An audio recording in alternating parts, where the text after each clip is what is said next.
ಗೌರವಾನ್ವಿತ ಎಲ್ಲ ಅನ್ನದಾತ ಬಂಧುಗಳು ಹಾಗೂ ಸಮಾಜದ ಎಲ್ಲ ವರ್ಗದ ಜನಗಳಿಗೆ, ಎಲ್ಲ ನಾಗರಿಕ ಬಂಧುಗಳಿಗೆ ಸಾಮೂಹಿಕ ನಾಯಕತ್ವದ ಕರ್ನಾಟಕ ರಾಜ್ಯ ರೈತ ಸಂಘ ಅಗಸೇರಿ ಪರವಾಗಿ ಕೇಳ್ಕೊತಾ ಇದ್ದೀನಿ. ಯಾಕೆಂದರೆ ಪ್ರೊಫೆಸರ್ MD ನಂಜುಂಡಸ್ವಾಮಿ ಅವರು ಗ್ಯಾಟ್ ಒಪ್ಪಂದಕ್ಕೆ ಸಹಿ ಹಾಕೋದಾಗಲೇ ಎಲ್ಲವನ್ನೂ ಖಾಸಗೀಕರಣ ಮಾಡ್ತಾರೆ ಅಂತ ಅವರು ಅವತ್ತೇ ಹೇಳಿದರು. ಅವತ್ತು ಎಲ್ಲರೂ ನಗ್ತಾ ಇದ್ದರು. ಇವತ್ತು ಒಂದೊಂದಾಗಿ ಎಲ್ಲ ಖಾಸಗೀಕರಣ ಬಂದಿದೆ. ಈಗ ವಿದ್ಯುತ್ತಿನ ಸರದಿ ಬಂದಿದೆ. ನಾಳೆ ಡ್ಯಾಮ್ಗಳನ್ನ, ಒಂದೊಂದು ನದಿಗಳನ್ನ ಒಬ್ಬೊಬ್ಬರು ಮಾರ್ಬೋದು, ಕಾಡನ್ನು ಮಾರ್ಬೋದು. ಮಹದೇಶ್ವರ ಬೆಟ್ಟ tiger reserve, Bandipur tiger reserve, BRT tiger reserve, ಜೊತೆಗೆ ನದಿಗಳಾದರೆ ಕಾವೇರಿ ನೀರಾವರಿ ನಿಗಮ, ತುಂಗಭದ್ರಾ ನೀರಾವರಿ, ಈ ಥರ ಎಲ್ಲವನ್ನು ಖಾಸಗೀಕರಣ ಮಾಡೋಕೆ ಹೊರಟಿದ್ದಾರೆ ಸರ್ಕಾರಗಳು. ಯಾವುದೇ ಸರ್ಕಾರ ಬಂದರೂ ಅಷ್ಟೇ. ಇವತ್ತು BJP ಕಾಂಗ್ರೆಸ್ ಸರ್ಕಾರ ಬಂದರೂ ಇದೇ ಕೆಲಸ ಮಾಡೋದು. ಹಾಗಾಗಿ ಇವರ ಪೂರ್ತಿ ಅಜೆಂಡಾ ಎಲ್ಲವನ್ನೂ ಖಾಸಗೀಕರಣಗೊಳಿಸಿ ಅದಕ್ಕೆ ಒಂದು ಕಾನೂನುಗಳನ್ನ ಮಾಡಿ ಅದ್ರ ಮೇಲೆ ರೈತರ ಮೇಲೆ ಇವತ್ತು ಬೇಕಾಗಿರೋದವ್ರಿಗೆ ಯಾವುದೂ ಅಲ್ಲ, ರೈತರ ಭೂಮಿ ಬೇಕಾಗಿದೆ.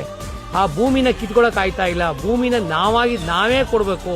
ಇದು ಮೇನ್ ಅಜೆಂಡಾ. ಇವತ್ತಲ್ಲ, ಇನ್ನು 10 ವರ್ಷ ಆಗಲಿ ಆ ಭೂಮಿನ ರೈತರು ಅವ್ರಿಗೆ ಕಾರ್ಪೊರೇಟ್ ವಲಯ ಕೊಡಬೇಕು. ಇದನ್ನೆಲ್ಲ ಕಿತ್ಕೋಬೇಕು. ಈ ಒಂದು ಪ್ಲಾನ್ ಮಾಡಿ ಮೇನ್ ಅಜೆಂಡಾ ಮಾಡಿ ಇವತ್ತು ಬ್ಯಾಂಕ್ಗಳ ಖಾಸಗೀಕರಣ ಆಯಿತು. ಈಗ ವಿದ್ಯುತ್ ಖಾಸಗೀಕರಣ ಬರ್ತಾ ಇದೆ. ನೆಕ್ಸ್ಟ್ ಫಾರೆಸ್ಟು, ನದಿಗಳು, ಇವೆಲ್ಲ ಆಗಿ ಆಗ್ತಾ. ಅದಕ್ಕೆ ಹಿಂದೆ ನಂಜುಂಡಸ್ವಾಮಿ ಅವರು ಪ್ರೊಫೆಸರ್ ಅವರು 2002ರಲ್ಲಿ ಕರ ನಿರಾಕರಣ ಚಳವಳಿ ಮಾಡಿದ್ರು. ಇವತ್ತು ನಾವು ನಮ್ಮೂರಲ್ಲಿ ನಾವು ಕರೆಂಟ್ ಚಾರ್ಜ್ ಕಟ್ತಾ ಇಲ್ಲ. 25 ವರ್ಷ ಆಗಿದೆ. ಅವರು ಘೋಷಣೆ ಮಾಡಿ ಅವ್ರು ಹೇಳಿದ್ದನ್ನ ಇವತ್ತು ನಾವು ಕರೆಂಟ್ ಚಾರ್ಜ್ ಕಟ್ತಾ, ಇಡೀ ಕರೆಂಟ್ನ 0 ಮಾಡಬೇಕು. ಆಗ ಅದಕ್ಕೆ ಬರಲ್ಲ ಅಂತ ಹೇಳಿದ್ರು. ಹಾಗಾಗಿ ಯಾವತ್ತೇ ಎಸ್ಕಾಂ ಏನು ಕರ್ನಾಟಕ ಎಲೆಕ್ಟ್ರಿಸಿಟಿ ಬೋರ್ಡ್ನ ಎಸ್ಕಾಂಗಳನ್ನ ಮಾಡೋ 5 ಎಸ್ಕಾಂಗಳು ಯಾಕೆ ಒಂದೊಂದು ಎಸ್ಕಾಂನ ಒಬ್ಬೊಬ್ರು ಕೊಡೋಕ್ಕೆ.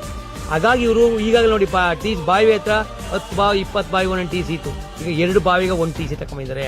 ನೆಕ್ಸ್ಟ್ 1 ಬಾವಿಗೆ 1 TC ತಗೊಂಡ್ತಾರೆ. ಈಗ ಅರ್ಬನ್ ಕೇಳ್ತಾ ಇದ್ದಾನೆ. ಆಮೇಲೆ ರೂರಲ್ ಬರ್ತಾ ಇದ್ದಾರೆ. ನೋಡಿ ಒಡೆದಾಳ ನೀತಿಗಳು. ಈಗ ಅರ್ಬನ್ಗೆ ನಾವು ಸುಮ್ಮನೆ ಕೂತ್ಕೊಳ್ಳೋಗಿಲ್ಲ.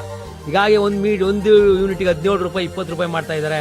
ಜೊತೆಗೆ ಏನು ಇವತ್ತು ಅವ್ರ ಬಂಡವಾಳ ಏನು ಹಾಕಲ್ಲ. ನಮ್ಮ ಏನು ಇನ್ಫ್ರಾಸ್ಟ್ರಕ್ಚರ್ ಮಾಡಿದೀವಿ ಅದ್ರ ಮೇಲೆ ಬಂದು ಕೂತಾನೆ. ನೀವು ನೋಡ್ಬೋದು ಏರ್ಟೆಲ್ ಇವತ್ತು ಏನಾಗ್ತಾ ಇದೆ, ರಿಲಯನ್ಸ್ ಮೊಬೈಲ್ಗಳು ಏನಾಗ್ತಾ ಇದೆ, ಬ್ಯಾಂಕಿಂಗ್ ಕ್ಷೇತ್ರ ಏನಾಗ್ತದೆ. ಇದೆಲ್ಲವೂ ನಡೆದಾಗ ನಾವು ಪ್ರೈವೇಟ್ ಕ್ಷೇತ್ರಕ್ಕೆ ಹೋದಾಗ ಬಹಳಷ್ಟು ಕಷ್ಟ ಆಗುತ್ತೆ. ಹೋರಾಟ ಮಾಡೋದು ಬಹಳಷ್ಟು ಕಷ್ಟ ಆಗುತ್ತೆ. ಹಾಗಾಗಿ ಎಲ್ಲ ಅನ್ನ ತಿಂತೀವಿ, ಅನ್ನ ಉಣ್ತೀವಿ, ಅವರೆಲ್ಲರಿಗೂ ಇದು ಸಂಬಂಧಪಡುತ್ತೆ.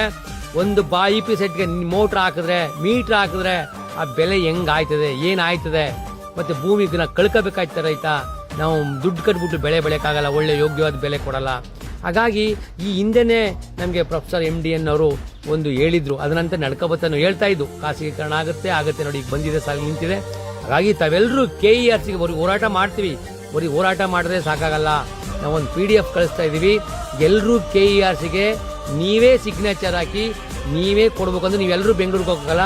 ಅವೆಲ್ಲವನ್ನು ನಮ್ಗಳ ಕೈಲಿ ಕೊಟ್ಟರೆ ನಾವು ತಗೊಂಡೋಗಿದ್ದೆ KERC ಕೊಡ್ತೀವಿ.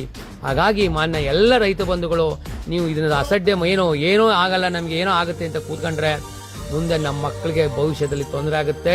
ಹಾಗಾಗಿ ಈ ಭೂಮಿನ ನಾವು ಕಳ್ಕೋಬೇಕಾಗುತ್ತೆ. ಆ ನಂಜುಂಡಸ್ವಾಮಿ ಅವರು ಹೇಳೋದಕ್ಕೂ ಈಗ ಗೊತ್ತಾಗಿದೆ. ಇನ್ನೂ ಎಲ್ಲರೂ ಆಗ್ತದೆ ಮುಂದೆ.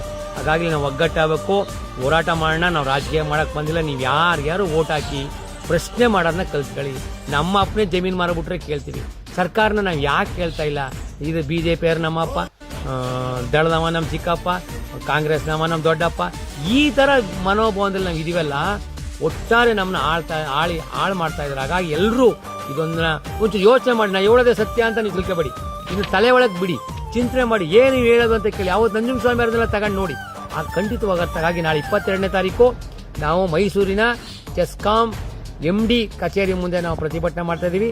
ಆ ಪ್ರತಿಭಟನೆಗೆ ನಾವು ವಾಟ್ಸಪ್ಪಲ್ಲಿ ನಾವು PDF ಹಾಕಿ ಅದೆಲ್ಲನೂ ಸೈನ್ ಮಾಡಿ ನಿಮ್ಮ ಗ್ರಾಮಗಳನ್ನ ಸಿಗ್ನೇಚರ್ ಮಾಡಿ ತಗೊಬರ್ಬೇಕು ಅಂತ ಕೇಳ್ಕೊತಾ ಇದೀನಿ. ನಮಸ್ಕಾರ.